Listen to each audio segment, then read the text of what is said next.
Good old morning, my brothers and sisters, on this, the next installment of the PlayStation Plus Premium Show, aka PSPP, or Triple PS, or PSP Squared, or P Cubed, if you don't believe PlayStation should be PS. Whatever you want to call it, it's just one of the many parts to the Good Morning Guys podcast universe, and we thank you so much for joining us on this fine after morning, evening, or night. I just really mixed up the days of the day parts. Wow, that was perfect. Are you okay? Nope. Today we are discussing the glorious amount of games found within PlayStation Plus's catalog, along with our game focus today of Chicken Police. Don't let my dog barking fool you. It's about chickens, not about dogs. But there are dogs present. No, there are dogs. There's the chief of police. Let me finish. Spoilers, buddy. Quit talking about spoilers, all right? Just hold it down. Buckle up, people. I am your host today, the Brazilian trophy hunting and transition Sony pony, Lucas Ham Swisher. Also with me, the judge, jury, and executioner of every single game offered through streaming services around the globe, Patrick Novacell. This episode is going to go balls to the wall. I have nothing further to add to that. That describes it. Except it's on fire. Everything's on fire. That's the only thing I'll add.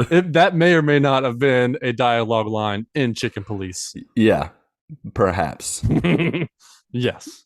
I don't know my chicken anatomy very well, but I'll just stop there. Okay. Yeah. Welcome, one and all. We are, of course, not just talking about Chicken Police. We are dropping, I think, a new segment we haven't done yet. And of course, it's a new month.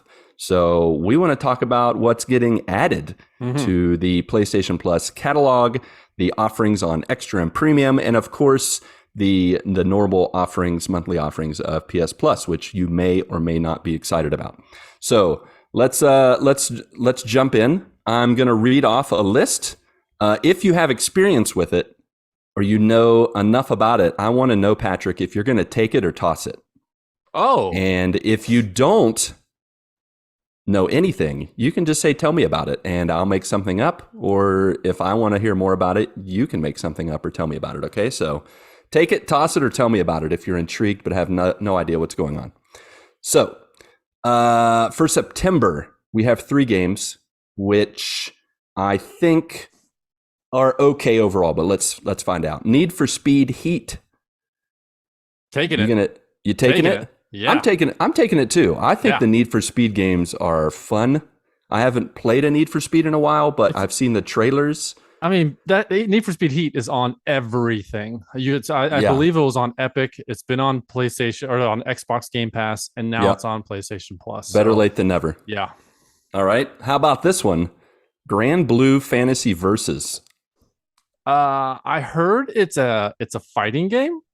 So the versus. That makes sense. I'm gonna take it. I'm gonna put it in my pocket. But if I get home and I don't want it anymore, I'm gonna toss it. Yeah, I'm just gonna go ahead and say toss it. As much as I fancy a decent fighting game, there are at least a dozen fighting games I would rather play right now than try out some random RPG. I mean, Dragon Ball Fighter Z was a gem. Never played a Dragon Ball Z fighter game before. It is. And when someone says, "Hey, let's play this anime fighting game," I'm going to be like, "Well, how many am I going to hear?" I don't know. I don't buy games anymore. I only rent them or download them. That's true. That's true. I'm going to try it out. Fair enough. Last one, Tome. Looks like Tome's like misspelled, like a typo, like that the autocorrect didn't grab. Little black and white kind of animated game. It's a photo adventure. I heard some. I was going to say tell me about it. I was going to say tell me about it, but then you just told me about it. I'm like, I'm out. I do not know anything about this. It's called Tome, a photo adventure. I don't know anything about this game. All I heard was it's gotten good reviews before, so all right. I'm gonna play this game as well. I'm gonna play this with the Grand Blue, and I'm gonna play Tome. I don't know whether I'm gonna toss them yet. That's fair. That's fair. Don't judge a book by its cover. Right. If it has an easy platinum, I will consider taking it. Okay. But All right. But I'm going to let you play it, let you be the guinea pig, and I then will. go from there. All right. As for the catalog editions, I think these are much more exciting. Of course, it's a longer list, so there's a better chance of seeing a game that we could get on board with. Yeah. The first one I think is a pretty big one, Deathloop. Yes. Take it. Yes, take it, right? Wait, do I still do taking it? Yeah, All we're these? we're Okay. keeping up with take it, toss it, tell me more. Okay. I want to take it too. Like I'm not always a fan of is it Arkham? What is the developer's name? Yeah. Why? Yeah, Well, I said it too fast. Arcane. I think. Arcane, not Arkham. Yeah. I'm like Batman. That doesn't make sense. Arcane. I wasn't a fan of Dishonored. I'm trying to think of the other ones they made. I feel like nothing's really grabbed me, but this one grabbed a lot of people, and it has an intriguing story from what I hear and know. And so I'm down with checking it out. And I feel like it has a roguelike or light feel to it in terms of progression, and that gets my attention too. Yeah. So I'm willing to check it out. How about AC Origins? Toss it, take it. I've already played this game. I've already platinumed this game. Played 100 hours of it. Maybe Did not you? 100, maybe Origins? Yep. Did you? Origins. This is the one where it's in Egypt. In Egypt, right? Yep. Yeah. I played a ton of this game. But I'm taking it, but I'm also tossing it because I already played it. Taking it and tossing it. All right. Well, fair enough. I'm tossing it. I haven't kept up with the AC games since Black Flag. I mean, like most of them are free to download nowadays. They are. It's just they're time consuming. There's a lot of side stuff. If I got overwhelmed by Horizon Forbidden West, forget about the Assassin's Creed games. They throw so much on the map. It's obnoxious. Yeah. Like the map icon elf like just vomited all over the map, and it's like you hit those eagle eyes and like 1,000 things come up. You're like, oh my gosh, there's so many. Here we go. Let me reveal 3 million collectibles. Yeah, let me reveal more icons to stress me out or make me feel like I'm accomplishing nothing. How about Watch Dogs 2? This is another game I played and platinumed. So I'm taking it, and I'm also tossing it. All right, that's fair. Yeah. I played the first one. I've heard this one is leagues better. I don't know about leagues, but it is. It is leagues. Okay. The story is much better than the first, even though I like the first one, even though it got poo-pooed a lot of it from a lot of places. I enjoyed the openness, like the Grand Theft Auto openness of it. And Watch Dogs 2 was even more of that. It was more polished, better storyline. This is one of those games where like, wow, we're getting Watch Dogs 2, which is a AAA. It's a high tiered game. So definitely take it. Well, I think I'm going to take it too. It's just I'm taking it to the very far back of my backlog, so no guarantees when I'll play it, but I definitely don't want to just toss it. It's a quality game. Dragon Ball Xenoverse 2. I'm tossing this one. I'm not a Dragon Ball fan. However, this game, you are able to create your own character. And I wonder how deep that character creation is. I kind of want to at least dabble into that. But to be honest, there's a 1% chance that's happening. Yeah. I'm going to let you be the guinea pig again. I am playing Dragon Ball Fighters little story mode. Mm-hmm. So I feel like I've gotten my year's worth of Dragon Ball by playing that, so I'm not interested in adding another one to it. Yeah, so for sure. This is more of a Marc game. We'll ask Marc to play this one. Yeah, I think that's a good idea. So the next one is Spiritfarer Farewell Edition. I don't know what that means, but apparently it's saying bye bye. I think if this is the 2-player game, cooperative. Is it? I'm not sure if it's online though. If it is online, we should definitely try this out because I think this was another good, well-reviewed game. Okay. If there's online co-op, I'll take it. If it's an easy platinum that's short, I'll take it. If it's neither of those, no thank you. Yeah. Tossing it. It's like my hand is over the garbage can right there. That's fair. Yeah. That's fair. The next one is something I think we're both interested in because we've heard a little bit about it. Chicory, a colorful tale. I think we're both taking that. Yeah, I'm definitely taking this one. Jared Orr, one of the friends. Jared Orr. He said that this is one of the games that you should definitely try out. Usually, when he plays a lot of indie games, and this is another indie game. He doesn't recommend all of them. This one came highly recommended for him Yep. So, and whenever he highly recommends an indie game, I usually like. Yeah. So, definitely going to be taking this one.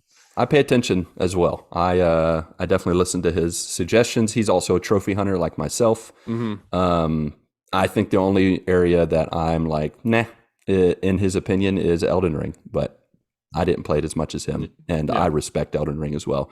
And I'm really only saying this because I'm hoping he's listening right now, and he's going to give me a hard time about slamming on Elden Ring, the best game ever.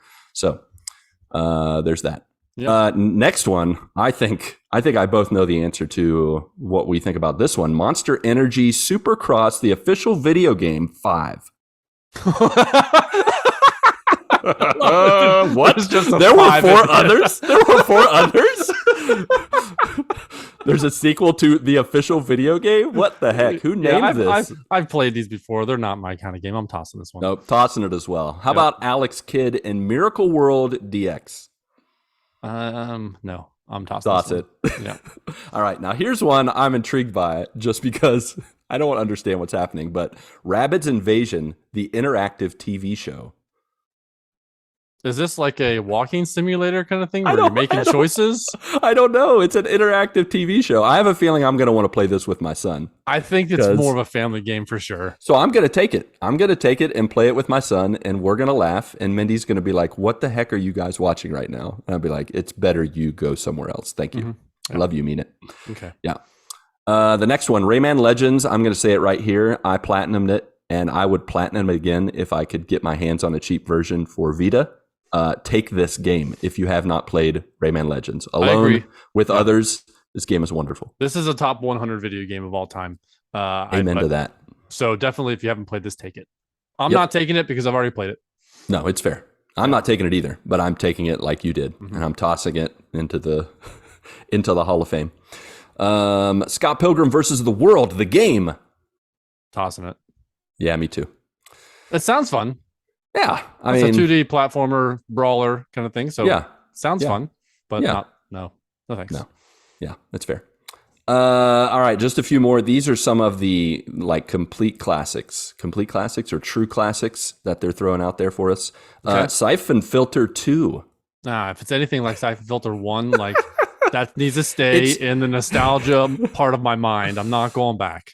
I'm holding off judgment because I haven't returned to Siphon Filter since I played it originally on PlayStation 1 back in the day. I have a feeling it's a toss-it game, but I'm gonna wait on this. So I'm gonna like set it next to the garbage can, and so I'm tossing it to the side, not throwing it away yet. Right. How about the Sly Cooper games, the collection and Thieves in Time? I say take Thieves in Time. But toss the collection. It's too much Sly Cooper. I think I platinumed this on the Thieves in Time and Vita or PSP. One of the two I platinumed. So that one is by far the best one of the series. Yeah. So if I take that one and toss the others. Agreed. With Thieves in Time, if you play it on PS3 or Vita, I can't remember if you have to go in a certain order, and you download your save to the other system, you can do a double plat. Ooh. It's automatic plat pop. Okay. So that makes me take it and then of course toss it because I'm already done with it. But how about Bentley's Hack Pack? No, I'm tossing this one. This one's just like a mini game, and I don't really care for it. Mini games. That's fair. I'm gonna toss it, even though I kind of want you to tell me about it, but you've already told me enough. Yeah. No. Toy Story 3. Yeah, for PSP. Like what? What the heck? No thanks. Like I think I played Toy Story 3. I think it might have been on PS Now at one point, and I played a little bit of that with my son. It was fine. But I don't need to play a PSP game of Toy Story 3. Like what in the heck? This is what they're giving us? This is the premium game they're giving us this week? This is a little sad. This is sad. I have a feeling there are no trophies whatsoever. And when the video game looks so much more terrible than the actual IP that it's based off of, like Toy Story 3 is a beautiful movie, beautifully animated. And then you go to this Toy Story 3, I think you said it's a PSP game? It is. That's gross. That's super gross. That's like back in the day, the Nintendo games that tried to, replicate the movies and cartoons, and they look nothing like them. Yeah, I remember it was like Superman. It was a 2D side scroller, and you're like this. They look like they're miniature chia pets. I'm like, this is awful. Like Yeah. I need something that's going to be look like that. And Yep. PSP games were great on the go, but there's other PSP games that I would rather have on Yeah. premium than Toy Story 3. And you zoom in on a 4K TV and it's like, oh, it's missing some Ks, I think. The last one's Kingdoms of Paradise. I have no idea what this is. No idea, so I'm tossing it. Yep. Yeah, me too. I ain't got room for that. Yeah, there's a lot of games. I've run out of space. There's a lot of games that are coming out, and you have to pick and choose the ones that are going to speak to you. And Kingdom of Paradise, just the name alone, no idea what it was. It's never been mentioned before in my lifetime, and I'm just I'm tossing it.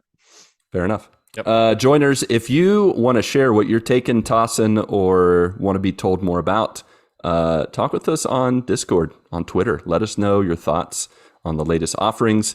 Has PlayStation Premium been worth your dollar? We're not sure about that here on the yet. GMG. No, so some of the things that outside of the games, like you have game trials, which is wonderful for a person like me that doesn't buy games, loving to play like the hour or whatever the trial is going to be. I think that is fantastic, and having the ability to stream away from your console is great for premium. The premium game selections, not so much. No, agreed. It's been so far found wanting, and on top of that, as I've told you guys, PS3 games cannot stream here in Brazil, and it's a heartbreaker. So that's a huge issue for me. So extra is really the way to go for right now. It really is middle of the road, good price, gives you a huge catalog of games still. Mm-hmm. Speaking of the catalog of games for the PlayStation, after all this time of PlayStation looking through PS1, 2, 3, and 4, and 5 now, we have to come to our segment as we came to in Twix GP. What are our goats? What is our top 10 list for the games you can get on the PlayStation Plus catalog? Mm-hmm. So we will curate this list. We will try to keep it up when things drop off, which I don't think anything's dropped off yet. It seems a little early for that. Right. But what's offered on there that we think is the best of the best? We're just going to throw out one game every other episode. It'll be random. You never know when it'll happen. Garbage Truck on Fire. Sure. So Patrick, I have two. I have actually two games. So if one of these games you messing don't mention, with the system, if you don't mention one of these games, we got to mention it today.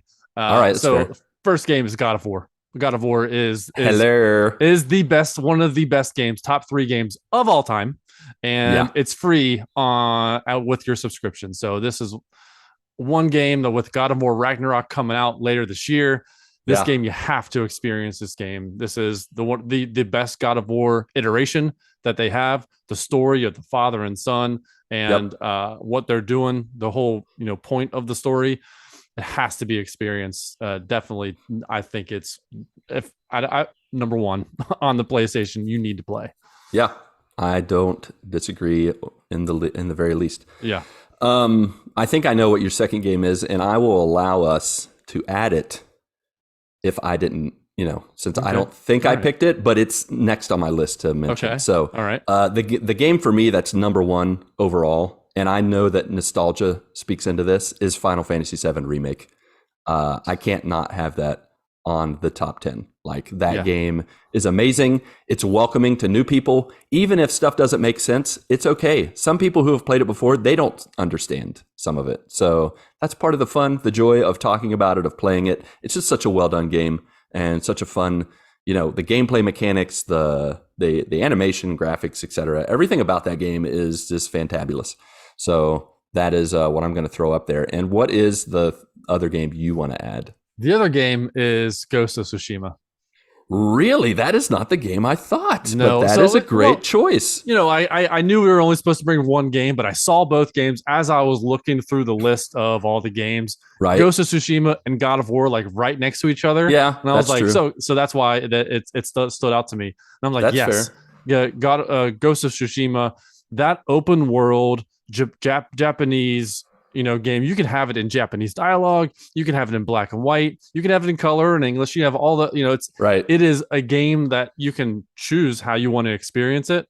You can do a straight line, go from point A to point B and be done. You do all the side things, but all the side things are like the side missions are reminiscent of the side missions in the Spider-Man games, where they make sense to the overarching story. Right. It's not just like collectibles and things like, yes, there's some collectibles, but they're fun. The side missions are super fun, and it keeps you enveloped with all the characters that are in the world and how they intertwine with the main story. Yeah. Some of the collectibles are dumb, like get these banners, things like that. It's like, I don't really care about the banners, but this is definitely a top 10 game to download on PlayStation Plus Premium Extra. All right. Well, that's not the game I thought it would be, so I'm going to save my. I'm going to save what I thought it was. I'll bring 4 more next week for next time. Yeah, I was going to add. I was thinking about being like, well, I guess we're just both adding 2, but I'm going to leave it at the 3. Yeah, leave it at 3. I mean, you can also add those Spider-Man games in there. And hey, shit! Quit jumping ahead. You shut your face. You shut it right now. Oh man! All right. So, how do you want to rank those? Because we have to rank it every time we add stuff. We do. So Okay. God of War is number 1. I think God of War is number 1. We both agree. Now the question is, what's number 2? I think Final Fantasy VII is number 2 work for, and Ghost of Tsushima is 3. I like it. Will they stick there? Probably not. You never know. We might change our minds next time, and we add a different game, and then we swap. Swap? Yep, swap. That's a word. Look it up in the dictionary. Okay. All right, so those are our top 3 PSP goats, PSP squared goats, and we'll work our way up to top 10, and then go from there. Okay. With that, while this might not be a top 10 game for us, it could be for me a top 10 game for 2022 so far that we're going to be talking about, and that is the game called Chicken Police Paint It Red by The Wild Gentleman, which may or may not be a developer we've ever heard of before. Yeah.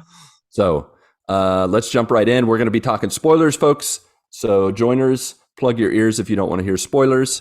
We are, of course, going to give ratings and reviews and all that jazz. We're going to throw that out there. I did share some of my thoughts on a recent episode of GMG Life, but of course, I'm going to try not to repeat myself, but also share my thoughts. So, Patrick, we're going to start with you. What did you think? Or do you just want to jump into spoilers? Just talk it all and save the cluck about all. Cluck it up. Well, let's give it a little bit of an overview of what Chicken Police is. All right, and then, we can give an overview. That's fine. So Chicken Police. It was a black and white noir game where you are animals that have human bodies. Yeah, it's like adult Wonder Pets in a Zootopia-like city with Sin City vibes. Yeah, or Lethal Weapon is another one that I thought of that gave me those feels of Lethal Weapon too. It reminded me of Naked Gun and Frank Drebin, where he would just talk, or whose line is it anyway, when they do the noir kind of skits. That's what it reminded me of, because that's the way it kind of is.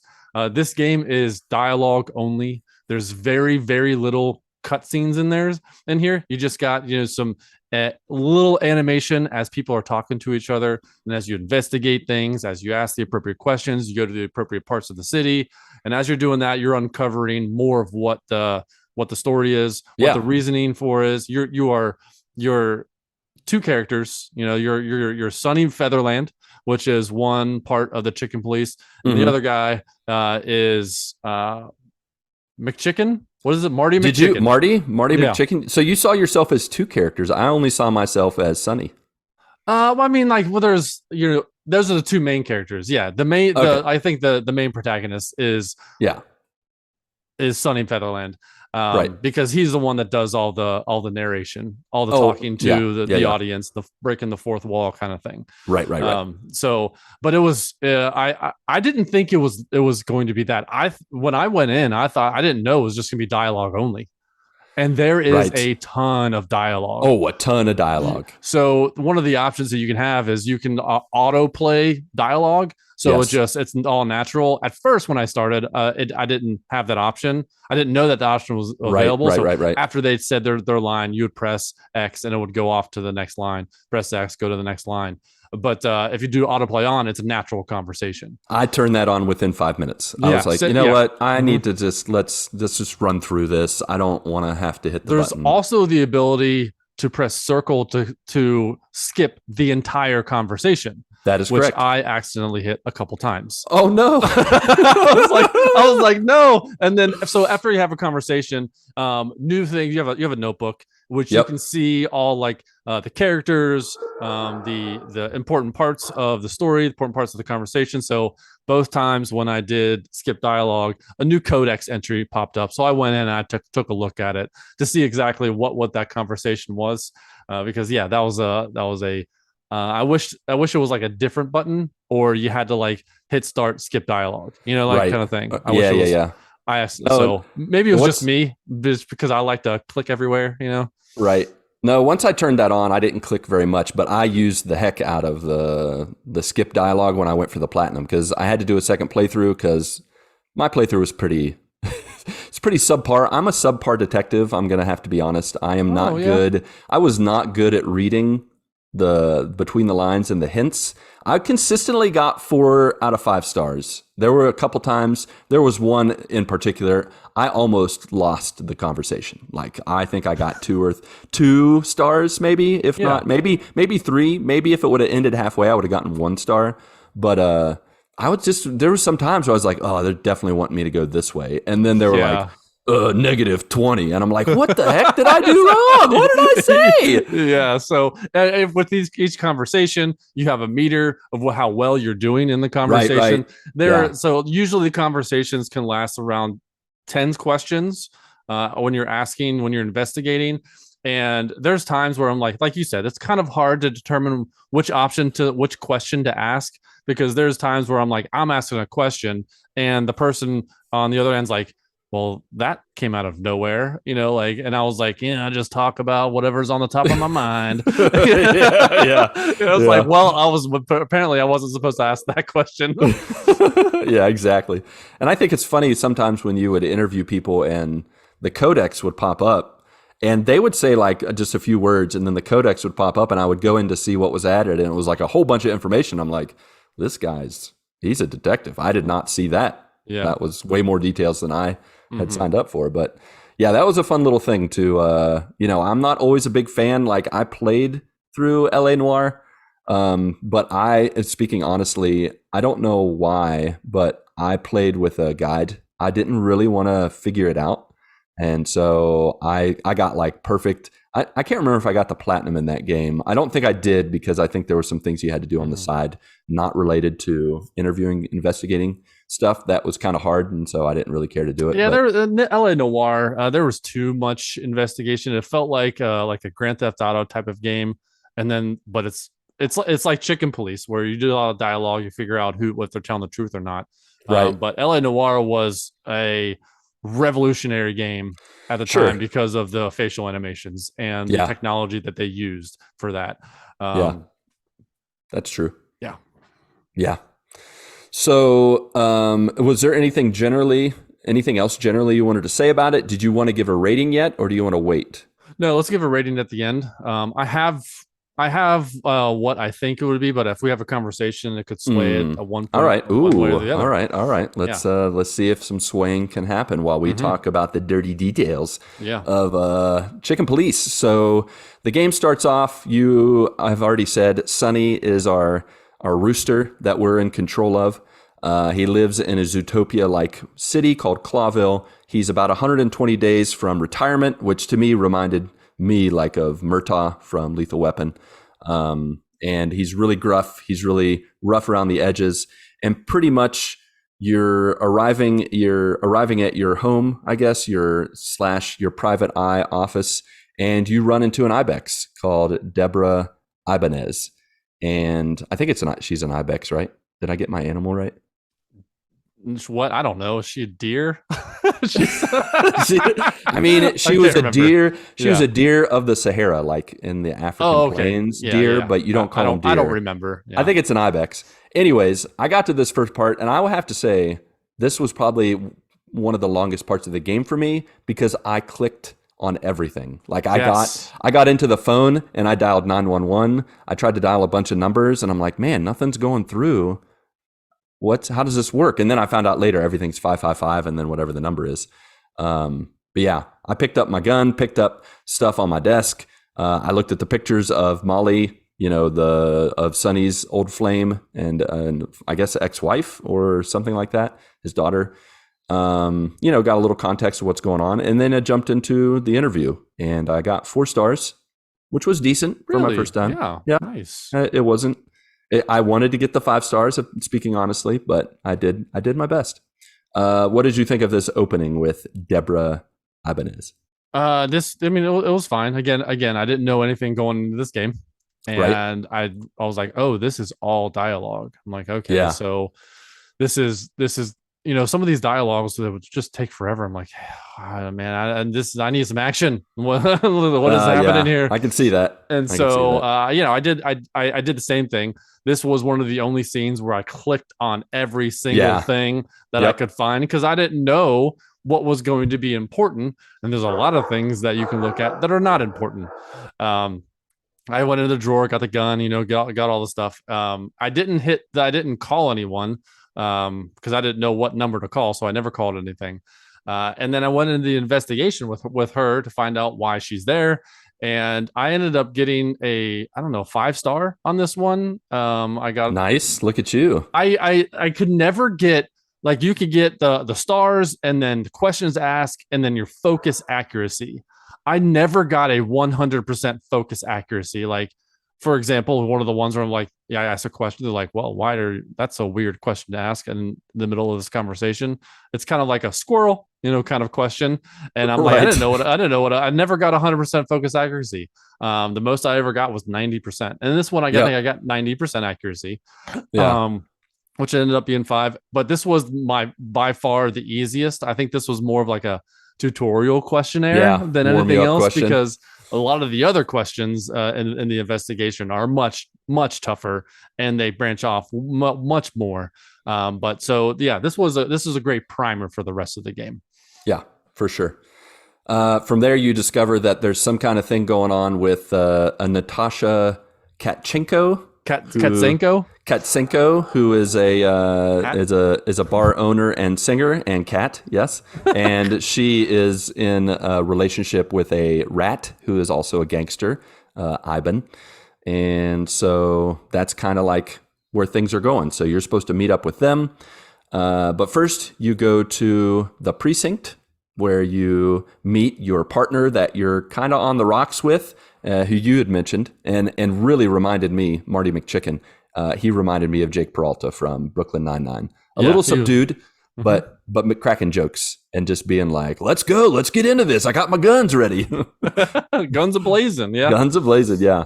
I love the whole precinct feel. I was terrible at the shooting range. How did you do? Did you try out the shooting range?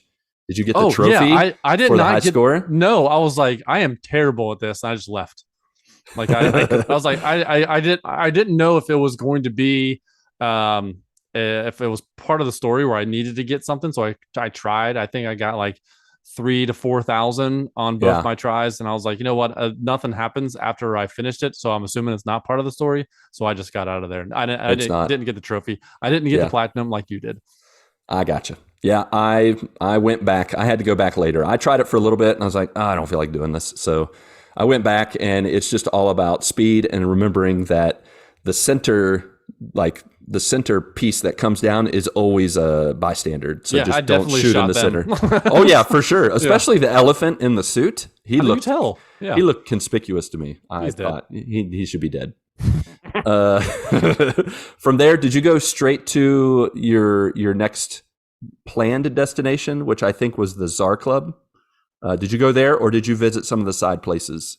I did not visit any of this. I think that one of the side places was the hop joint or the hot dog joint. I didn't go to that. I didn't go to that until the very end of the game when I'm trying to figure out when I'm trying to figure out how to, like, whenever I pulled up my map, it gave me my next destination. Right. So I just went there. Just, I didn't go to any other place. I just went there. And then went at the end of the game when it was like I needed to go somewhere. I didn't know where I was going. I went to every single spot again, trying to figure out how to end the game. But we'll get to that. But no, I went straight to the Czar Club. I definitely had those moments later on in the game, but at this point, I think it tells you somehow that you have your main destination, but then you have alternate destinations that you can visit that have like a timer on them, meaning you only have so much time.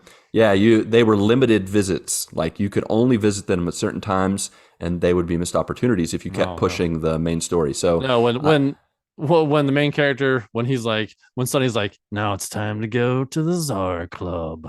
I'm like, all right, that's where we're going. Not going anywhere else. Yeah, so if you go to the diner, you can interact with a fly playing a guitar who never speaks. I was very disappointed that this fly never speaks, but there's a fly there. You interact with a raccoon named Zip, who becomes a part of the story later on, but at that time, it's just someone you talk to.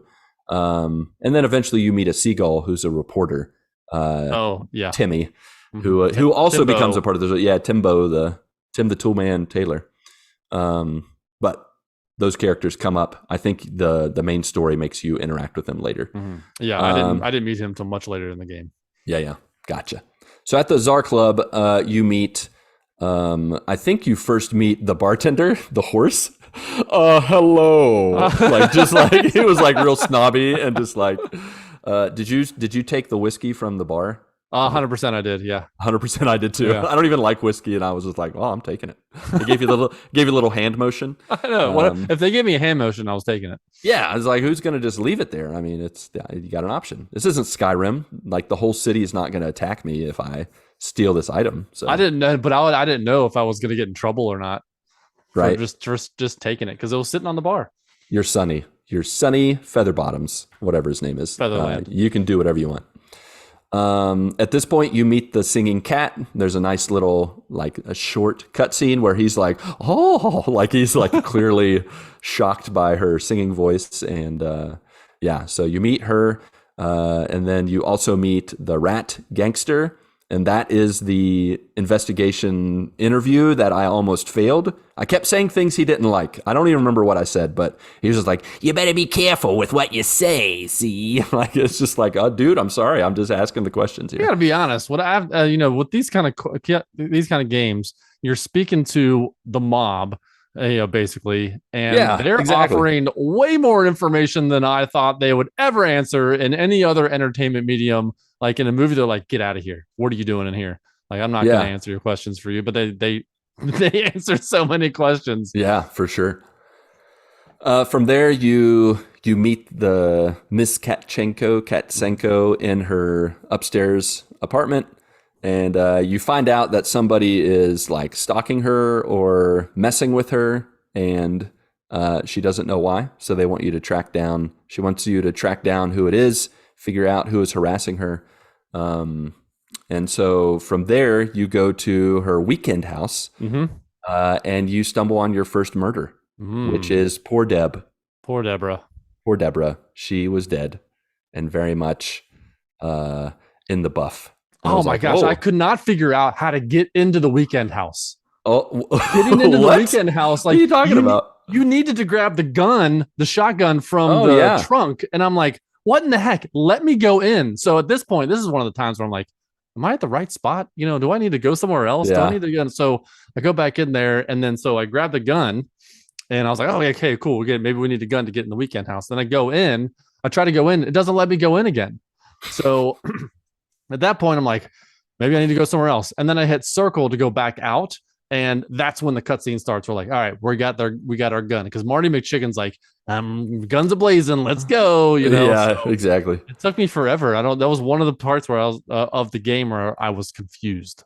Yeah, there were definitely moments where I was confused, and they give zero information of what you should do next. Mine actually came a little bit later. Once I got into the weekend house, I didn't understand how to leave. Like I kept clicking on everything. You click on that little statue or trophy or whatever that moves forward and opens up the safe. And I'm like, okay, now what? And it's got four symbols. Well, it's got 4 spaces for symbols. And then I'm like, now what? And it doesn't say anything. Yeah, I was like, that's a crest. That looks like it's like some sort of crest. And I was like, police station probably has a crest. So that's how I figured that out. But I did not know when you hit that mantelpiece and you open it up, I didn't know it opened up the fireplace at all. Oh, really? I was like, because there was no like audio indication that it happened because that's true. It's focused on the mantle. It wasn't focused like it wasn't out, like zoomed out or anything where you could see like the fireplace open up. And now, so I didn't even. That was where I got confused. I'm like, I clicked on everything. I don't know what to do. And so I was just moving the cursor around and I found out that the fireplace had like another eye on it. And I was like, really? This is like, I didn't know that. I was so frustrated. Yeah, I definitely had to look up the answer to the crest. I did not connect the crest of the precinct to the crest on the safe. Mm-hmm. But once I looked it up, I was like, all right, fine, moving on. I just was like, did you take a picture of it with your phone? That's what I did. No, I didn't. I wasn't that sleuthy. I just typed into Google, "Hey Google, what is the fireplace puzzle answer?" Yeah. And it gave me what I needed. So, and I moved on from there. But yeah, like I said, Deb was dead and very much, in a very just a mess. So it was a little sad. It was definitely one that, I mean, from the beginning, and I don't think we ever said, but this game is very adult. This is adult Zootopia. While they do use cluck instead of another choice word, there are other words they say, and very much like, okay, this is an adult version of Zootopia. Mm-hmm. So be warned about that. Yeah, just in case it's you want to play this. It's mature. It is. Pay attention to the rating because it definitely gets mature. And this is one of the moments where there's a murder and they show everything. And you get, your clues and all that. And it leads you to none other than a brothel. And it's like, all right. Okay, that's when I was like, yep, here we go. Mature. Yep, this is mature for adults. So that begins chapter 2. You go to a brothel. Thankfully, it doesn't get GTA crazy where it gives you options of doing inappropriate things. That would have been very awkward. But at this point, you go to the brothel. You have a conversation with a very suspicious zebra. You talk with a crocodile lady who used to be a former spy. You find her secret room. Madame Zavas. Yes, she was very much like, 1920s-esque type of old lady. Yeah. But yeah, you find her little secret back room and see some pictures of where she, used to be a spy for the king. Did you have trouble getting into the secret back room? Because I had trouble figuring out how to get in there. Because the only way you could get in there is by changing the clock. Oh yes, to the appropriate time. I also looked that up. I was like, you know what? I'm skipping this. Yes. I'm skipping. This puzzle is. I definitely looked that up because I was like, I have no idea what to do. I know I can change this, but I have no clues or indication of what time I should be changing this to. I tried spinning the time around like independently, like the hour and the minute, and see if it would grab something, and it didn't. I was like, all right, I'm just looking it up. And so you find the secret room. You have an encounter with Madame Zeroni, the crocodile lady, and some other henchmen. You get knocked out. Zeroni. Yeah, that's from the movie Holes, but that's who I think of when I think of her for some reason. Yeah, that just came out. And you wake up in a burning ship on the water, and you have to escape with Marty. You have to trace the rope, as one does, to get your wings out of the rope, which I guess you don't have wings, you have man hands as a rooster with this. Yeah, we had man hands. Yeah, we had man hands. So yeah, you escaped the burning ship. Did you die at all, or did you make it out? I did not. I had like 2 seconds left, but the first time I tried to trace the rope, I got almost all the way to the end, and then it disappeared. And I was like, wait.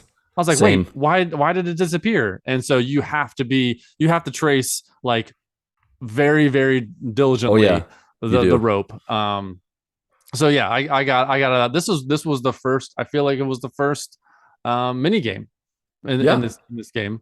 I think you're right. Outside of the dialogue. Mm-hmm. Yeah. Yep. So I escaped. At first I didn't know where the heck I was. because you escape and then you're on a dock. And I'm like, Right. wait, I felt like I was in like an office. Like, how am I on the dock right now? I couldn't Yeah. figure out that I was on the ship. Gotcha. Yeah. Yep. Very confusing to me. Yeah, that's fair. That's fair. I mean, they knocked you out. They wanted you to feel I thought I was still the in the secret confusion. room. Nope, you definitely were not. No. So you talk to a sea captain of sorts, and pretty much from there it leads you to encountering a few new people. You get to encounter Bubo the owl, who's an off-the-books doctor who takes care of illegal patients and outlaws. You meet his girlfriend and nurse, a bear. Wait, was that not his wife? Naturally, was his wife? I don't know. I think so. We'll call her his significant other. I don't remember if it was wife. I mean, he was like an under the table, illegally treating people doctor. So, no. But she had her name was Ursula, and Ursula, yes, yeah, she was a bear, and she was a voluptuous bear, which was hilarious. Yeah, she was quite a funny, and she was a rough around the edges, like no taking, no crap from no one kind of bear. Yeah. So she was funny. From there, you finally have to go to, I think, the Hop Dog to talk with Tim the Seagull, and then you go to the precinct and talk to Zip the Raccoon, and you have investigations with them, interviews, and then you find out. Oh, were you going to say something? Yeah. When you go to the Hop Dog, and you have to find something, like this is another part where I had no idea what that to do. Yes. And the only way you could finish that part was to get into the jukebox and smash open the jukebox. Right. And I did not know, because this was another situation where it was adding another layer that they hadn't done before in the game, being able to click on something and break it and open it up. Like, well, I guess another one was the mantelpiece to open up the fireplace. But this one, I'm like, I didn't know. I went to the jukebox. I tried to play all the music, and then that was it. And then I tried to move on. I didn't know I needed to open up that jukebox and get that bracelet. Right. Yeah. I think same for me. I probably looked this one up as well. Yeah, I definitely had to look it up because I was stuck. Yeah, it's fair. It's fair. From there, you get a new bit of information that makes this investigation more interesting. And I think at this point is where I really started getting into the story. And that's when you discover that Ivan, the rat gangster, had a twin, or Wessler. Yes. Yep. Ivan Wessler had a twin brother. And that twin brother may or may not have been thrown into some kind of place to dead, been killed by his own brother, perhaps. That's how they kind of throw it out there. But as you know, with mysteries, it's usually appearances are deceiving. So, that takes us through chapter 3, going into chapter 4. Right? Yeah, I think so. Am I on track? Then we head over to the psychiatric hospital, which I felt like everybody there was a patient. It felt very, very weird. Like even the snake, the head of the director of felt like he was just like he put on someone's clothes and things like that. And then when we went to Albert's room, Albert Wessler, his room, and saw like both pictures with was it Katsenko as well? Yeah, with Natasha. With Natasha, that's right. And I was like, oh, and this is when it clicked. I'm like, I bet they switched. Yep. And that's why Natasha was like, man, Ivan's acting weird earlier in the game. And I'm like, oh, okay. All right. I see what's happening here. Yep. That's about where I saw it too. Because to me, it didn't make sense that Ivan would kill his brother. They both loved her, and he was thrown into this psychiatric hospital. He went crazy. They killed his brother so that he could have Natasha by himself. That's what went on in my mind. I'm like, and that's really how it played out at the end. Yeah. So I'm like, wow, it was a good twist. Even though I saw it coming, very good twist. Very good twist. It was a very fun twist. In the insane asylum, you meet your biggest fan, which is a giraffe that you never see the face of because she's so freakishly So tall. which was hilarious. And like you said, you talked to Dr. Quetzal, who was probably the funniest looking Oh my gosh. human slash animal. What was his full name? Oh, it was like Quetzalcoatl. Yeah, it was like Salamarintus Rinky Dinky Doo Quetzalcoatlus. Yeah, it was a super long name. This was the only name that I was like, you don't really fit you. Like most names had like a play on words with the type of animal they were. Yeah. I'm pretty sure the Quetzal references to a bird. So I thought that was interesting. Yeah. But yeah. So you figure out eventually that there was an old switcheroo that was done after Albert, the crazy twin brother, fell in love with Natasha. And then from there, you have to close this case. So you go to the house of Ibn, who is obviously Albert, and you have your final investigative interview. And from there, once you expose everyone, now I will say, in between a lot of these moments, there was, thankfully, I guess I don't know if it's a mini game. Well, actually, there were two things that I want to mention. One are the car chases. Oh, the car chases! A couple Did you times. die in any of the car chases? No, I was able to do it. Man, Yeah. I died multiple times the first time. I'm like, why am I dying? Because you're run and gunner. You just Yeah, you're like, I'm just gonna shoot you faster. I shot him, and then I was like, my health is super high. Like, what the heck? And Yeah. so I decided to shoot the tires. I was like, maybe I need to shoot the tires, and that's what helped me do it. Yeah. And then the second chase, I did the same thing, but I kept dying. I died like maybe 4 or 5 times. Really? And I'm like, what the heck? And then I realized that there is a car health and a health for me. And I was like, Yes. You got to duck. Whoops. Yes, you got to duck more. I have to duck, wait for them to be done shooting, wait for them to reload, and then shoot. And then I was like, correct. oh, okay. And then I completed it. Yeah. I think I only failed once, which I thought was weird in the first one, at least. You couldn't shoot the actual gangsters. Like, if you shot them too much, they're like, you have to shoot the car. And I'm like, that's one of the reasons I failed. It's like, you can't shoot them. I was like, what? Why can't Says I who? shoot them? Says the rest of the story. They don't have exactly. It's not a branching thing. Exactly. Yeah. And then the other thing you do between a number of, like each act at least, you draw strings to photos, to evidence, and you make connections, which I was thankful you didn't have to have a grade on. It just would say, no, I don't think that's it. It would give you hints and help you connect all the dots. Up in the top left, it's like, yes, that's right. I'm like, okay, good. And then I put another thing. They're like, no, I'm not so sure. And then so I didn't know you had to draw a line to them because it's some of this stuff that just didn't explain. Right. And so I'm like, okay, I put a person in one, and then I put a clue in another, and then I realized then I didn't even realize that you also have items on the right hand side that you can also add to there. And so just trial and error, which made it a little bit easier because it was like, yeah, you have it right, or that looks right. It made it a little bit easier. But I'm like, if I'm trying all these permutations, this is taking a long time. I'm going to be here a while. Yeah. Yeah. So after it's all said and done, you do your final investigative interview, and Albert's about to shoot you.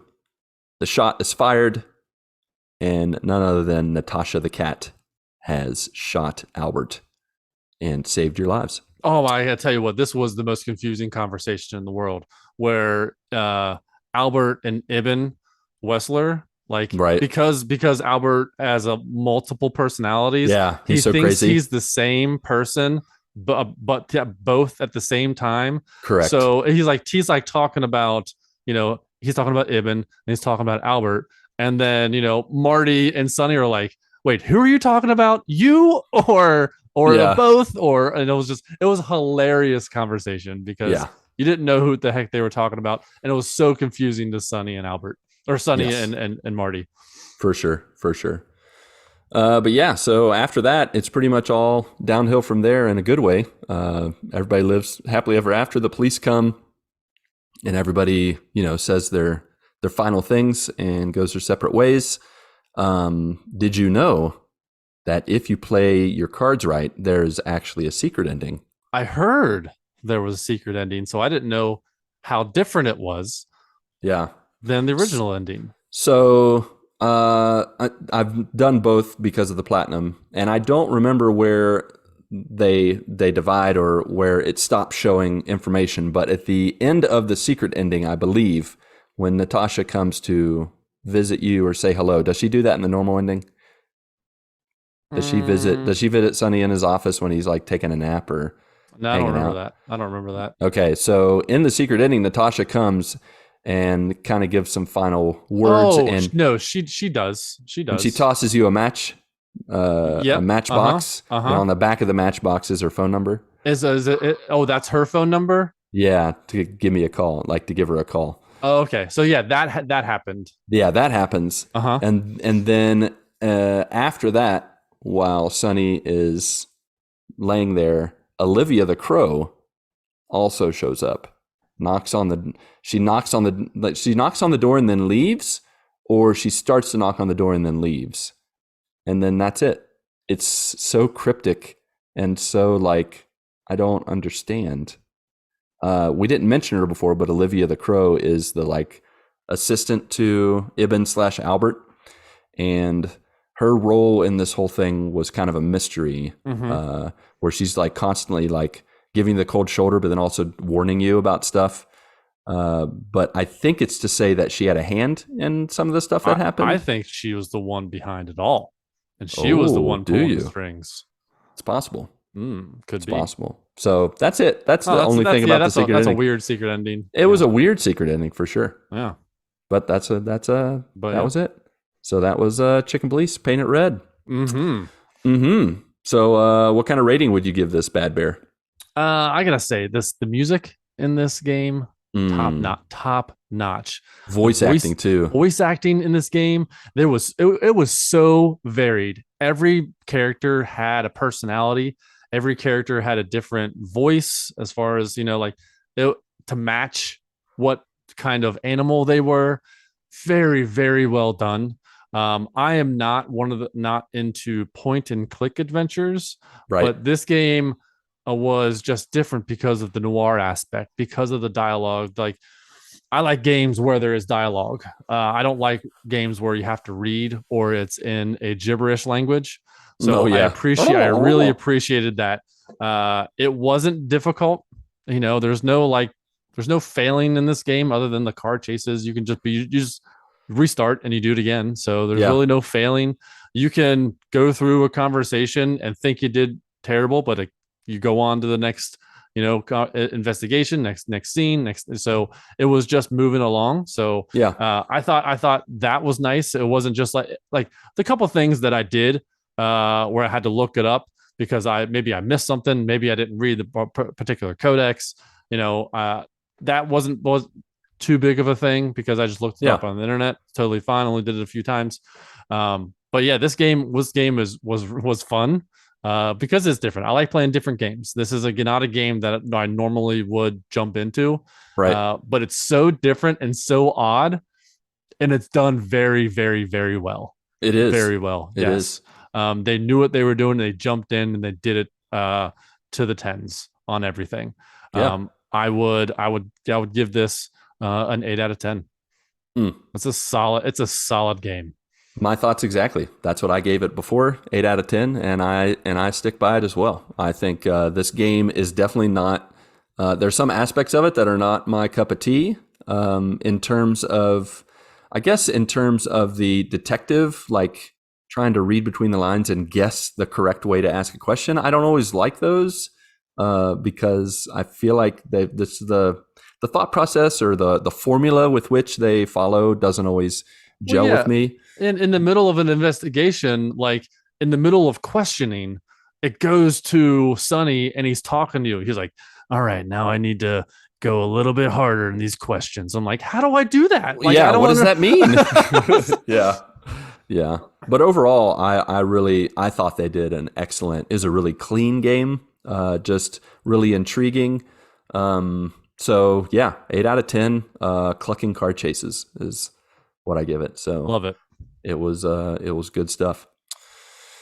All right. So, I think that about does it for our third installment of the PSP Squared Show. If you care to share any thoughts on Chicken Police or again on any of the September games that are dropping in the catalog or the Plus collection, you need to do a little housekeeping with us, as in fluffing pillows, offering towels, and Andy's Candies, tipping you off to the news you need to know to connect with the GMGU. Go to Twitter, Discord, Facebook, Instagram. It's all there at your fingertips, along with YouTube and Twitch as well, where we're playing Battle Royales, Legend of Zelda, roguelikes, GMG, VG book club games, either me, myself, Marc, or Chris the Rock. You can check us out. And then also we have Patreon and the merch page where you can support us or gear up.